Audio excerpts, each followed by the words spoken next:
Guys आज उपवास असतो. माझ्या लक्षातच नाही. मला माहिती होतं उपवास आहे, बट सकाळ सकाळ लक्षातून गेलं. मी राईस खाल्ला आणि उपवासच तुटला. त्यानंतर पहिलं सकाळ सकाळ गणपती बुक करायला गेलो. 4-5 दिवस झाले येत होते, पण बुक केला नव्हता. आज फायनली क्यूट गणपती बुक केला. त्यानंतरून घरी आले, डेकोरेशनचं सगळं सामान चेक केलं, जे माझ्या घरात करायचं आहे ते. मला खूप भूक लागलेली, मग चहा बिस्किट खाल्ला आणि नंतरून थोडं सामान लागत होतं अजून, ते घ्यायला आलो. लेस घेतले, स्टोन घेतले, ग्लू वगैरे घ्यायचं होता, ते सगळं घेतलं आणि दुसऱ्या घरी आले.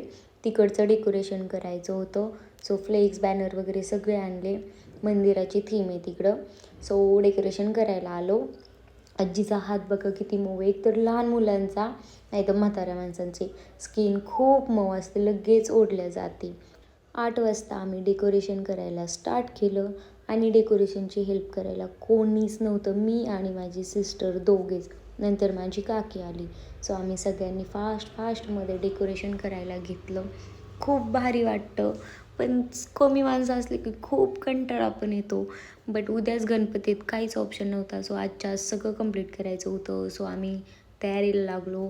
अर्धं निम्मं झालं आणि निम्म्याच्या वर आम्ही डेकोरेशन करून घेतलं फायनली आज. त्यानंतरून थोड्याशा अजून माळा लागत होत्या. सो मग आम्ही आलो आमच्या घरी माळा घेऊन आमच्या घरचं डेकोरेशन करायला स्टार्ट करायला. 11 वाजले, 11 पण वाजून गेलेत. नंतरून मग डेकोरेशन करत 12-1 वाजले तरी आम्हाला समजलं नाही.